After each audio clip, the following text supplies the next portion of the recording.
दोस्तों सबसे पहले सबको जय श्री राम। तो आज बात करेंगे हम एल क्लासिको के मैच की, बार्सिलोना और रियल मैड्रिड के जो बीच में हुआ था सैंटियागो बर्नाबाउ रियल मैड्रिड के घर में। तो बार्सिलोना ने बखियां उखेड़ दिया रियल मैड्रिड की, 4-0 की स्कोर लाइन से हरा दिया है उनके ही घर सैंटियागो बर्नाबाउ में। और ये 4-0 की बजाय 5 या 6 होना चाहिए था कम से कम। इतने चांस मिले, थोड़े से एक दो मिस भी हुए लेवेंडोस्की से, लेकिन कुछ फर्क नहीं पड़ता भाई। इतने चांटे मारकर आए ना ये जो ला मासे के ग्रेजुएट है, छोटे छोटे बालक बच्चे जो कहेंगे। और 15वां टाइम जो है champions league winner team real Madrid को 4-0 से हराकर जो सैंटियागो की छत है ना वो तोड़ दी है बीच में से। इतना तगड़ा खेले। और मैं बात करना चाहूंगा कि जब से Hansi Flick coach as a manager आए हैं ना बार्सिलोना के, तो बिल्कुल ही कायाकल्प हो गई है। वो नॉर्थ से साउथ पोल हो गया है एक तरह से बार्सिलोना का जो टीम है। अब मैं बता दूंगा लेकिन पिछले जो 3 मैच है ना, जो सेविया के साथ देखोगे 5-1 से जीते, फिर बायर्न म्यूनिख के साथ 4-1 से जीते, और अब ये 4-0 से जीते। इतने गोल कर रही है ना, इतना हाई लाइन खेलती है हांसी फ्लिक, खिलवाते हैं बार्सिलोना को कि गोल पे गोल मार दे रहे हैं वो। अगर ला लीगा की बात करें तो 35-36 गोल मार चुके हैं ये 7-8 मैचों में, और पूरे यूरोप की कंपटीशन में तो 44-43 गोल मार चुके हैं 11-12 मैचों में। तो भाई टेक्निक क्या है इनकी, पता नहीं क्या घुट्टी पिला दिया हांसी फ्लिक ने बार्सिलोना प्लेयर्स को, कि ये वही पुरानी बार्सिलोना लग रही है जो पेप गुआर्डियोला के टाइम थी। इनिएस्टा, जावी, मेसी, और फिर जब एमएसएन आए, मेसी, सुआरेज और नेमार, वैसी ही बिल्कुल टीम लग रही है ये। सेम टू सेम टीम नहीं, लेकिन उनके राह में आ चुकी है टीम, उनके रास्ते में चल चुके, जिस तरह की परफॉर्मेंस लग रही है ये। और मैं बताना चाहूंगा कि ये मैच हो रहा था सैंटियागो बर्नाबाउ में, और आपको पता ही है कि क्या माहौल होता है सैंटियागो बर्नाबाउ का, लेकिन बिल्कुल ही बेकार कर दिया सब फैंस को, जो रियल मैड्रिड के फैंस को शांत कर दिया इन छोटे छोटे बालकों ने। तो मैं बताना चाहूंगा कि ये मैच इक्वली शुरू हुआ था। फर्स्ट हाफ में क्या था, फर्स्ट हाफ में दोनों इक्वली टीम लग रही थी। 15-20 मिनट में तो मुझे ऐसा लग रहा था कि रियल मैड्रिड आ गया। सबसे पहला मौका विनीशियस जूनियर को मिला 21वें मिनट में, और विनीशियस जूनियर काफी आगे चला गया था। जूल्स कोंडे को उसने मिस वो कर दिया था, आगे चला गया था, जूल्स कोंडे मिस कर गया था विनीशियस जूनियर को, लेकिन एक सीधा शॉट मारा बेवकूफ ने। इससे बढ़िया जूड बेलिंगम खाली था, उसको क्रॉस देता या उसको पास देता, जूड बेलिंगम 100% गोल मारता। तो यहां पहला मिस हुआ। फिर उसके बाद एम्बापे ने भी पहला गोल कर दिया था, लेकिन वो गोल ऑफसाइड हुआ भाई।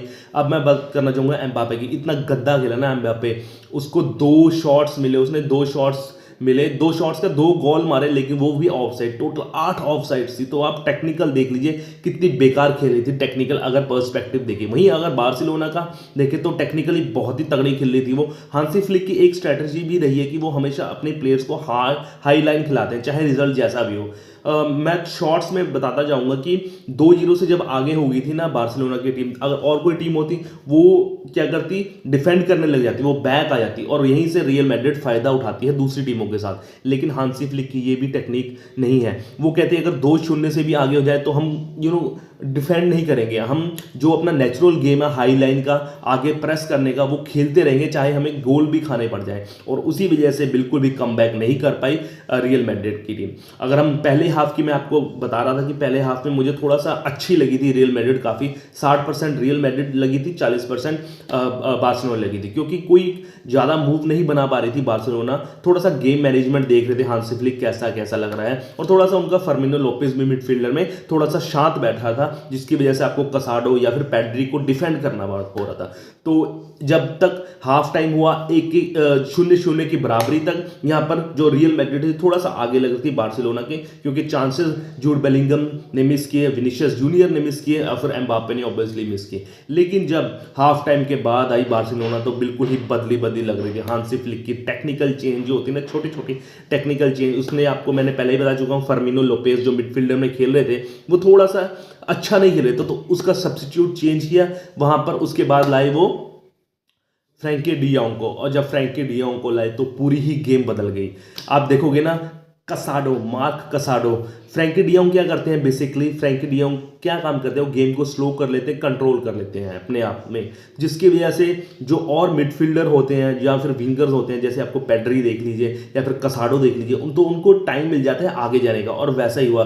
और भाई कसाडो क्या खेला ये, कसाडो पता नहीं, मैंने नाम सुना ही नहीं था पिछली बार कभी भी। ये ला मासे का ग्रेजुएट है, अभी पता नहीं 20-21 साल की है, और क्या पास दिया लेवेंडोस्की को 54वें मिनट में। भाई गिर कर पास दिया और जो बैक लाइन और मिडफील्डर है बिल्कुल खोल के रख दी रियल मैड्रिड की। और भाई लेवेंडोस्की ने क्या फिनिश किया, सीधा मारा और छकाते हुए लुनिन को बहुत तगड़ा गोल मारा और 54वें मिनट में ही 1-0 से बार्सिलोना आगे हो जाती है। फिर क्या होता है, बिल्कुल हाथ पैर फूलने लग जाते हैं रियल मैड्रिड के प्लेयर के। चुआमिनी को सब्स्टिट्यूट करते हैं क्योंकि चुआमिनी अच्छा नहीं खेल रहा था, फिर कामाविंगा सब्स्टिट्यूट करते हैं, कामाविंगा को सब्स्टिट्यूट करते हैं, फिर मॉड्रिच ले आते हैं ये, लेकिन वो भी उनको फायदा नहीं उठा पाता। 2 मिनट बाद ही दोबारा से जो है दोबारा से गोल हो जाता है। वहाँ से पहले पेद्री बॉल छीनते हैं, फिर वो बाल्डे को देते हैं और बाल्डे बहुत ही अच्छा क्रॉस देते हैं लेवेंडोस्की को, और 56-57 मिनट में दोबारा से लेवेंडोस्की ब्रेस करके गोल मारते हैं। 2 गोल हो जाते हैं लेवेंडोस्की, ये वाला गोल हेडर से आता है, तो वहाँ से 2-0 से बिल्कुल आगे हो जाती है। अब यहीं पर ही हांसी फ्लिक की स्ट्रैटेजी आती है कि जब 2-0 से आगे हो जाए तो सभी टीमें जो होती, कोई भी टीम वो अगर खेली हो रियल मैड्रिड के साथ, वो डिफेंड करने लग जाती है, अपनी बैक लाइन को सपोर्ट करने लग जाती है। लेकिन यही हांसी फ्लिक आगे है और वो मैनेजर से, तो क्या करते हैं वो कोई प्रेशर नहीं लेते, वो डिफेंड नहीं करते, वो भाई दोबारा से हाई लाइन खेलते हैं। तो जिसकी वजह से रियल मैड्रिड जैसे क्लब जो कमबैक करने में माहिर है, वो भी सैंटियागो बर्नाबाउ में कुछ काला जादू कर देते हैं, वो हमेशा कमबैक करते हैं। लेकिन इस बार बिल्कुल भी उनकी एक ना चली कार्लो एंचेलोटी की, क्योंकि दूसरी टीम जो बार्सिलोना थी वो डिफेंड ही नहीं कर रही थी, वो हाई लाइन पे हाई लाइन खेल रही थी, तो वो प्रेशर पे प्रेशर बना रही थी।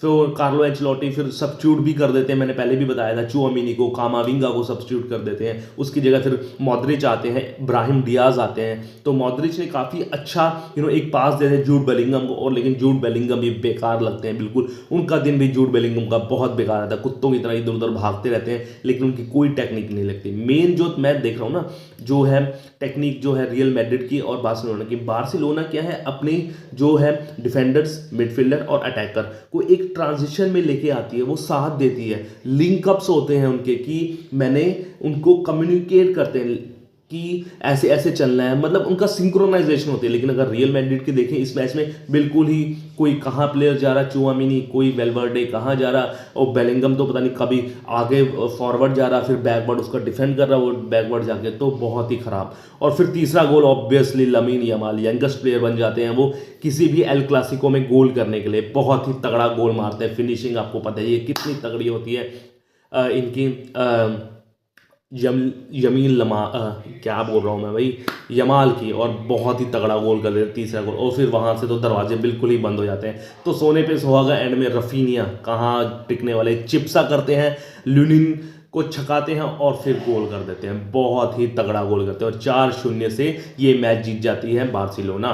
तो विनिंग स्ट्रीक खत्म करती है रियल मैड्रिड की ला लीगा की, 42 मैच में से 42 मैच लगातार जीतते आ रही है, लेकिन इस मैच में हार गई रियल मैड्रिड अपनी ही गलती से, और कुछ भी ट्रांजैक्शन नहीं लग रही उनकी, कुछ भी टेक्निक नहीं लग रही रियल मैड्रिड। अगर वहीं बार्सिलोना की बात करें तो अगर मिस चांसेस की बात करें तो भाई 2 मिस चांस किए लेवेंडोस्की ने, 4 गोल कर सकते हैं लेवेंडोस्की, और 6 या 7-0 से जीत सकती थी बार्सिलोना, लेकिन 4-0 भी कोई कम बात नहीं होती।